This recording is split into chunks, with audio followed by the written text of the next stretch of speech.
So today what we're going to do is we're going to look at adding a database backend to this program so that it persists its storage.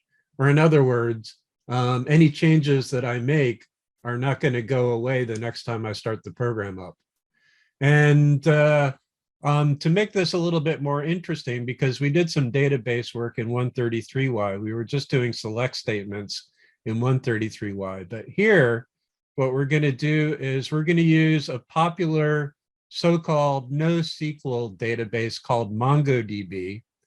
And we're going to run an instance of the MongoDB database server in the cloud. So you will be able to connect to the database from anywhere. It's not going to be running on your local machine. Your local machine is just going to have a driver that lets it talk to the database that's running out on the internet.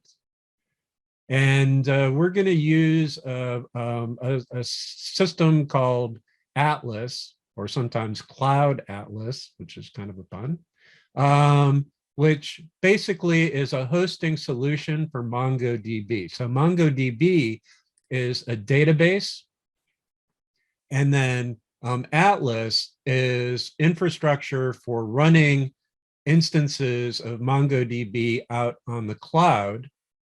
And one of the cool things about Atlas is that it can actually run on multiple cloud service provider platforms.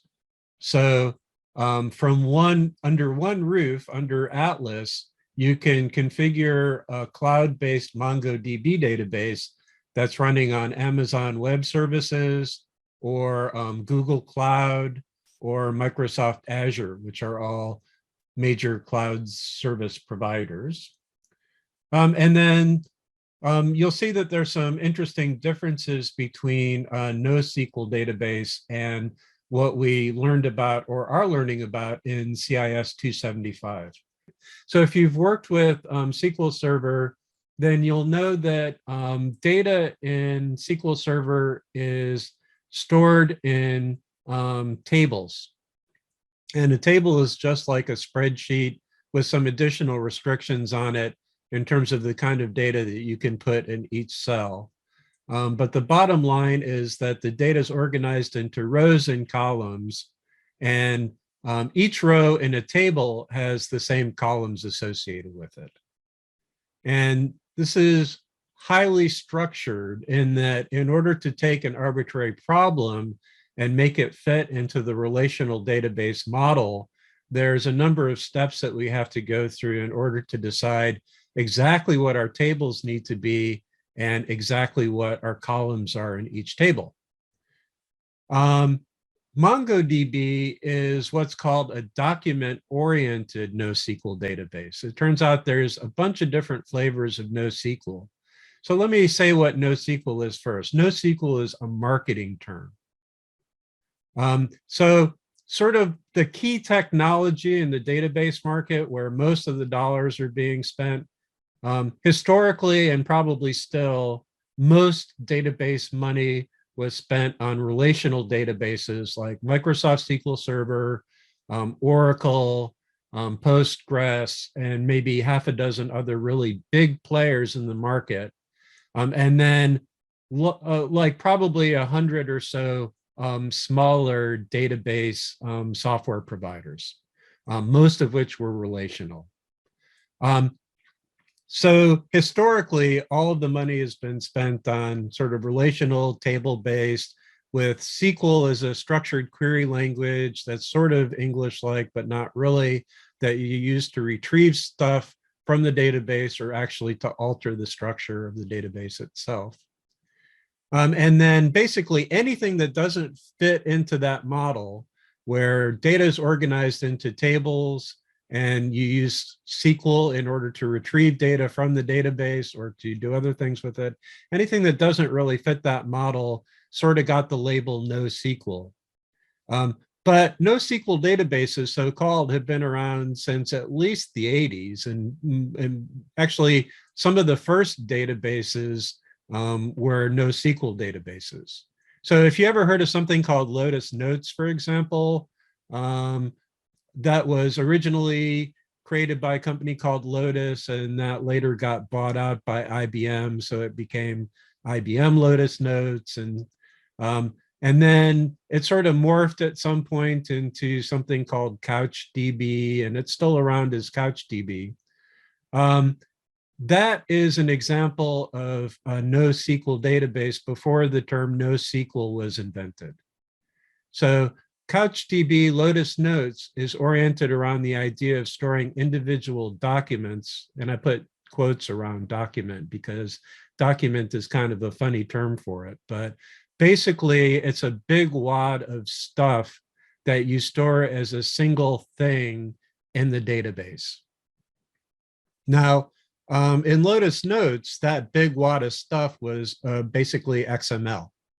And there was a specific flavor of XML, which is extensible markup language. There was a special flavor of it for Domino, which was also the name of the database that was being used for Lotus Notes, and blah, blah. So DXL was Domino XML, and you could store big wads of XML as individual documents in the database and retrieve them. And then at some point, people fell out of love with XML as a way of representing data, and they fell in love with JavaScript object notation, which is abbreviated as JSON or JSON. So later versions of document-oriented databases allowed the programmer to store information as documents in the form of JSON. So if you've worked in JavaScript, you probably are familiar with JSON already, but if you're not, if you haven't, you may be surprised to find out that JSON is virtually identical to what you would do if you were writing a dictionary. So just like in, let me see if I can pop up Notepad++. So if I wanted to write a dictionary, I might say curly bracket, and then I would have a field like name and a value like Mark, comma, and then G number and G number like so, and maybe type full-time. And I could also have objects or dictionaries as values for specific keys or lists of things. So for example, if I could have like phone numbers where there might be 0 or many different phone numbers, I could put a list here. And then first phone number is like 503-111-2222. And then the second one is 222, whatever. Just making up some numbers here. Like so. So in Python, this would say that you have a dictionary with the key phone numbers, and the value of that key is a list, and then each element in the list is a string. Or I could have a dictionary as the value. So like address might be another dictionary that includes street, like 26th Northwest, and city might be Portland, and state might be OR, and zip might be 97210. So this should all look really familiar to you because it's what we've been doing with dictionaries and lists and so on. And this is also almost exactly what you would see if you were writing JSON. So JavaScript object notation. And in fact, if I copy this, and I'm going to pull up a browser here. So here's a browser. I'm going to open a debug window here, console.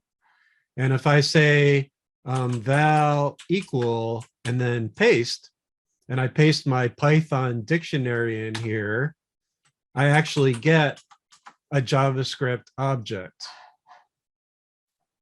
like so, because the syntax is virtually identical.